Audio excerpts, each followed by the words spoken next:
Shalom Aleichem. Kali ini saya akan membahas pernyataan yang disampaikan oleh salah satu pendeta yang cukup dikenal di Indonesia, yakni Pastor Joshua Tewuh. Pastor Joshua Tewuh mengatakan bahwa dirinya menolak menggunakan istilah Tritunggal karena menurutnya tidak alkitabiah. Mari kita simak video pernyataan Pastor Joshua Tewuh berikut ini. Ya, jadi Sang Pencipta itu punya hakikat sebenarnya dua. Jadi ada orang bilang satu hakikat, tiga pribadi. Nggak ada Alkitab ajar begitu. Hakikat Sang Pencipta itu dua. Ini dengar baik-baik nih, semua teman-teman yang teolog-teolog ini. Alkitab ajarkan hakikat Sang Pencipta itu adalah dua, sebagai roh dan sebagai pribadi. Itu loh, itu hakikatnya.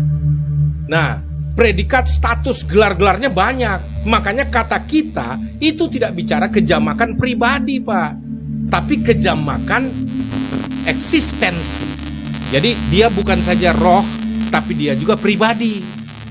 Dan kalau dia mengatakan Bapa, Anak, dan Roh Kudus itu, aduh Pak, tidak pernah ada Alkitab mengatakan Bapa, Anak, dan Roh Kudus itu adalah tiga pribadi. Tidak ada tertulis di situ, Pak, dan tidak ada tersiratnya begitu. Ya. Menurut Pastor Joshua Tewuh bahwa hakikat Sang Pencipta ada dua, yaitu sebagai roh dan sebagai pribadi. Kata kita bukan menunjukkan kejamakan pribadi, namun kejamakan eksistensi Allah.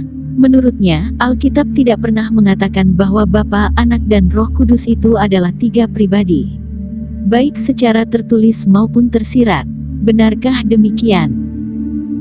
Istilah Tritunggal disampaikan oleh bapak-bapak gereja di awal kekristenan, dari hasil penggalian seluruh firman Tuhan yang ada di Alkitab dengan bimbingan Roh Kudus. Konsep Tritunggal ini telah melalui banyak ujian dan mampu membawa kekristenan berdiri kokoh menjawab berbagai tantangan zaman sampai saat ini. Mari kita simak pengajaran dari Bapak Bambang Nursena terkait keesaan Allah dan hubungan dengan pribadi Allah itu sendiri. Arti kata ehad atau esa secara lebih dalam apakah hanya berarti satu atau tunggal, ataukah satu tapi jamak? Satu tapi jamak. Dalam diri Allah itu kan begini contohnya. Jadi Bapa, Putra, dan Roh Kudus itu kenapa disebut pribadi? Sekalipun wujudnya satu. Tetapi Bapa, Putra, dan Roh Kudus itu memiliki pusat-pusat kesadaran tersendiri. Pusat-pusat kesadaran itu yang membedakan antara Bapa dan Putra dan Roh Kudus. Sebab kalau ketiga persona itu tidak memiliki pusat-pusat kesadaran tadi, ya, maka Allah itu jadi kesepian. Nah, ini lebih dalam lagi nih. Contoh-contoh gini. Allah itu kasih. Paham yang saya sebut Allah itu kasih. Kasihnya Allah kekal apa tidak? Kekal. Sebab kalau Allah itu kasih dan kasihnya tidak kekal, berarti pernah ada kasihnya Allah tidak beralamat, tidak bersasaran. Sebab kalau proses kasih, mengasihi, dan dikasih selalu ada tiga. Yang mengasihi, subjek, yang dikasih, objek, dan kasih yang disalurkan. Nah sekarang, ketika Allah itu kasih, siapa yang jadi objek kasihnya Allah? Sebelum dunia ini ada, sebelum yang diciptakan ke manusia yang disebut biji matanya itu ada, Allah kasih, Dia kasih. Yang dikasih siapa?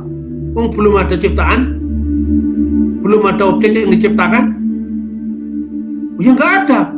Makanya Allah menciptakan supaya ada objek yang dikasih. Berarti ada waktu tertentu Allah pernah kesepian karena kasihnya pernah tidak bersalur. Sunyi sepi sendiri tanpa dirimu lagi. Persis itu kan manusia. Kesepian itu kan menyakitkan. Kesepian itu kan menyiksa.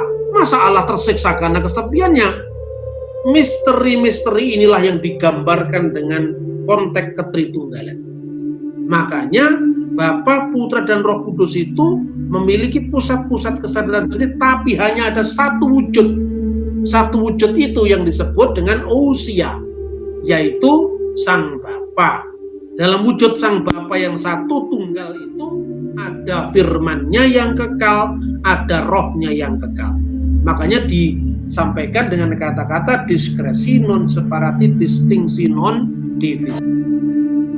Video ini saya buat karena menurut saya, ajaran Tritunggal itu merupakan ajaran pokok atau dasar iman kekristenan yang menjelaskan pengenalan akan Tuhan, tentu berdasarkan Alkitabiah.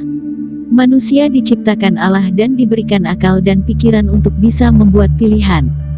Mari kita minta bimbingan Roh Kudus, yaitu roh kebenaran dari Allah Bapa agar menunjukkan kebenaran yang sejati kepada kita yang rindu mencari kebenaran.